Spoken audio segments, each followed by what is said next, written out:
Assalamualaikum warahmatullahi wabarakatuh. Kembali lagi di channel kami tentang sejarah.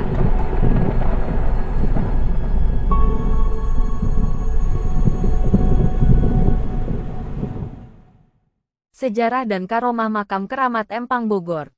Bogor, Masjid An-Nur Empang atau yang lebih dikenal dengan Masjid Keramat Empang Bogor adalah salah satu masjid tertua yang ada di Kota Hujan yakni terletak di Jalan Lolongok, RT 02 RW 04, Kelurahan Empang, Kecamatan Bogor Selatan, Kota Bogor, Jawa Barat. Masjid ini dibangun sekitar tahun 1828 M.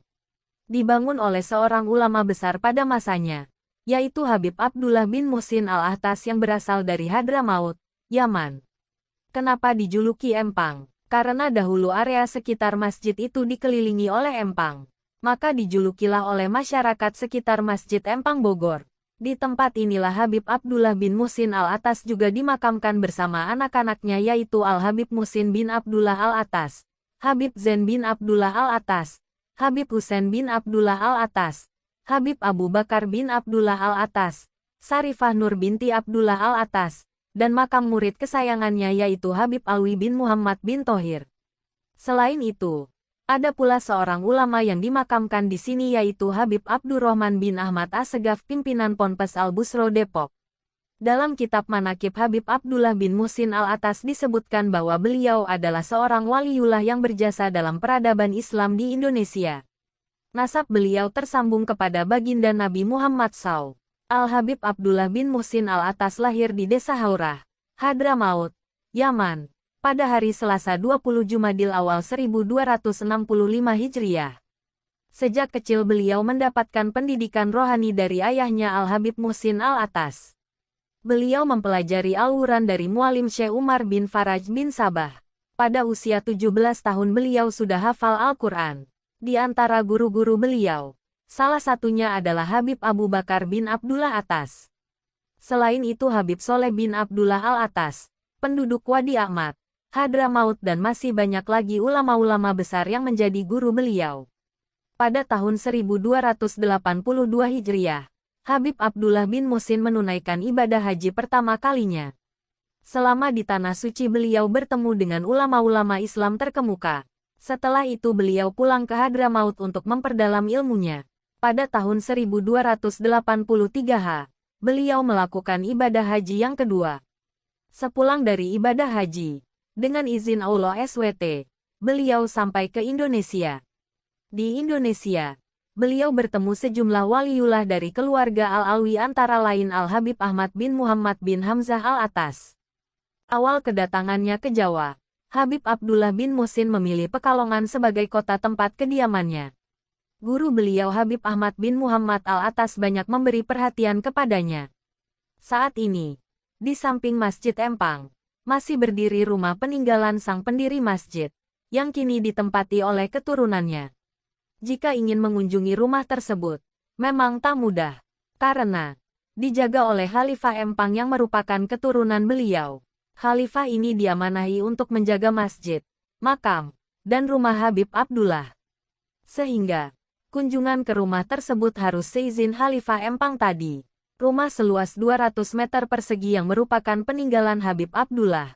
Rumah ini menyimpan benda-benda peninggalan Habib Abdullah bin Muhsin Al-Ahtas, yaitu gamis, sorban, tempat tidur, dan tongkat.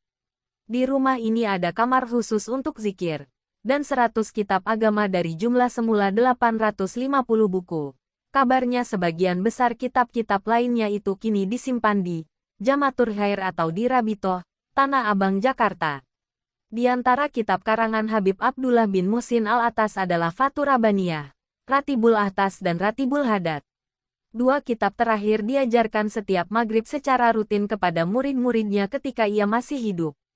Karomah. Dalam perjalanan hidup Habib Abdullah bin Muhsin Al-Ahtas, beliau pernah dipenjara oleh pemerintah Belanda. Tentu pengalaman beliau ini merupakan kehendak Allah. Sebab nasib serupa juga pernah dialami Nabi Yusuf AS yang sempat mendekam dalam penjara selama beberapa tahun. Namun, setelah keluar dari penjara ia diberi kedudukan tinggi oleh penguasa yang telah memenjarakannya. Pemerintah Belanda memenjarakan beliau dengan alasan difitnah. Selama di penjara, Kemuliaannya makin nampak dan mengundang banyak pengunjung untuk bersilaturahim. Kedatangan banyak orang ini pun mengherankan pimpinan penjara dan penjaganya. Bahkan mereka pun ikut mendapatkan keberkahan dan manfaat dari kebesaran beliau. Selama di penjara, banyak pengunjung yang meminta didoakan. Para penjaga pun kewalahan menghadapi pengunjung yang semakin ramai, lalu mengusulkan kepada kepala penjara agar segera membebaskan beliau. Namun, ketika usulan ditawarkan, Habib Abdullah justru menolak dan memilih menunggu hingga selesainya masa hukuman. Pada suatu malam, pintu penjara tiba-tiba terbuka dan beliau kedatangan tamu istimewa yaitu kakek beliau Al-Habib Umar bin Abdurrahman Al-Atas Sohibul Ratib. Saat kejadian itu, kakek beliau berkata, "Jika engkau ingin keluar penjara keluarlah sekarang.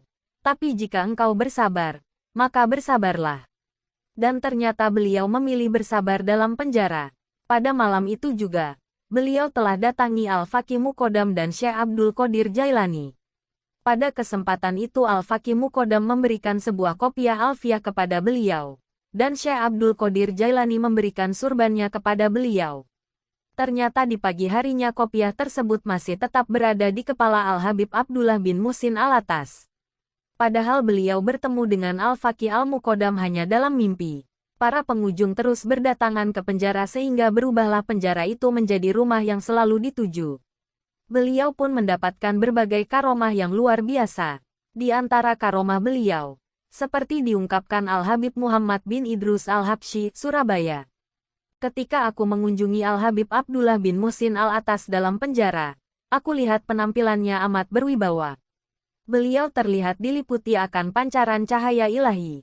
Sewaktu beliau melihat aku, beliau mengucapkan bait-bait syair Al-Habib Abdullah Al-Haddad. Dengan awal baitnya, "Wahai yang mengunjungi aku di malam dingin, ketika tak ada lagi orang yang akan menebarkan berita fitnah. Kemudian kami saling berpelukan dan menangis," kata Habib Muhammad bin Idrus Al-Habsyi. Karomah lain adalah sewaktu di penjara. Setiap kali beliau memandang borgol yang membelenggu kakinya, maka saat itu pula borgol tersebut terlepas. Diceritakan, saat pimpinan penjara menyuruh sipir untuk mengikat leher beliau dengan rantai besi, maka dengan izin Allah rantai itu terlepas dengan sendirinya. Sedihnya, pemimpin penjara dan keluarganya justru menderita sakit panas, sampai dokter tak mampu lagi untuk mengobati. Akhirnya pimpinan penjara sadar kalau sakit panas itu disebabkan karena telah menyakiti Al-Habib Abdullah bin Muhsin. Pimpinan penjara kemudian mengutus utusan untuk memohon doa demi kesembuhan penyakit panas itu. Al-Habib Abdullah bin Muhsin pun berkata, "Ambillah borgol dan rantai ini, ikatkan di kaki dan leher maka akan sembuhlah dia." Setelah itu dengan izin Allah penyakit pimpinan penjara dan keluarganya pun sembuh. Setelah beliau keluar dari penjara, beliau mencari tempat sunyi yang jauh dari keramaian manusia. Beliau memilih Bogor Empang sebagai tempatnya menyendiri. Di sana beliau membeli tanah dan membuat rumah sederhana. Dari sumber lain disebutkan, awal mula kedatangan Habib Abdullah bin Muhsin Al-Atas ke Indonesia pada tahun 1800 Masehi. Ketika itu beliau diperintahkan Al-Habibul Imam Abdullah bin Abu Bakar Al-Aidrus menuju kota Mekah.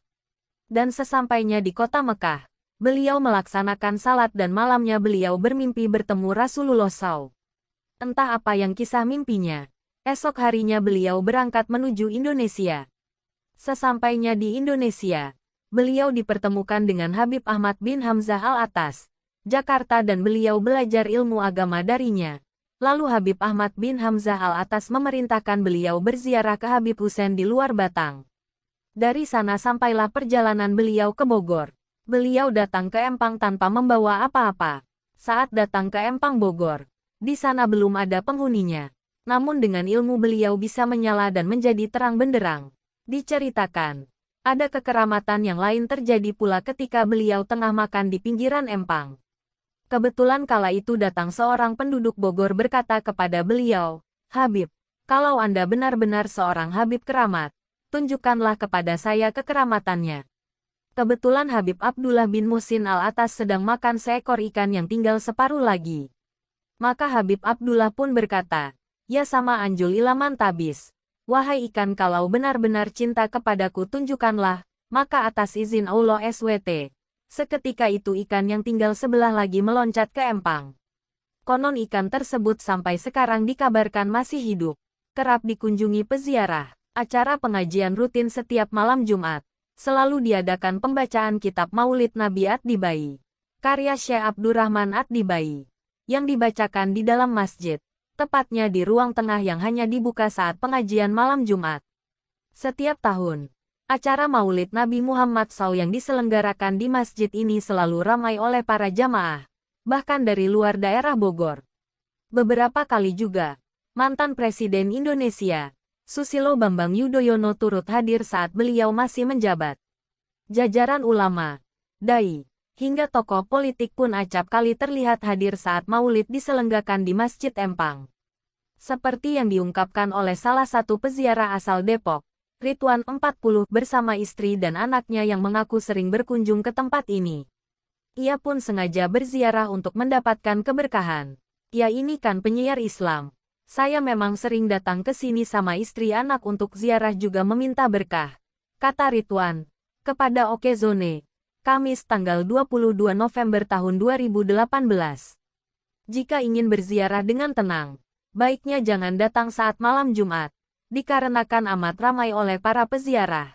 Juga banyak orang yang berjualan di sekitar Masjid Empang. Tetapi, jika ingin hadir saat pengajian dan mengikuti pembacaan Maulid Nabi, datang saja hari malam Jumat. Wassalam, sekian, terima kasih.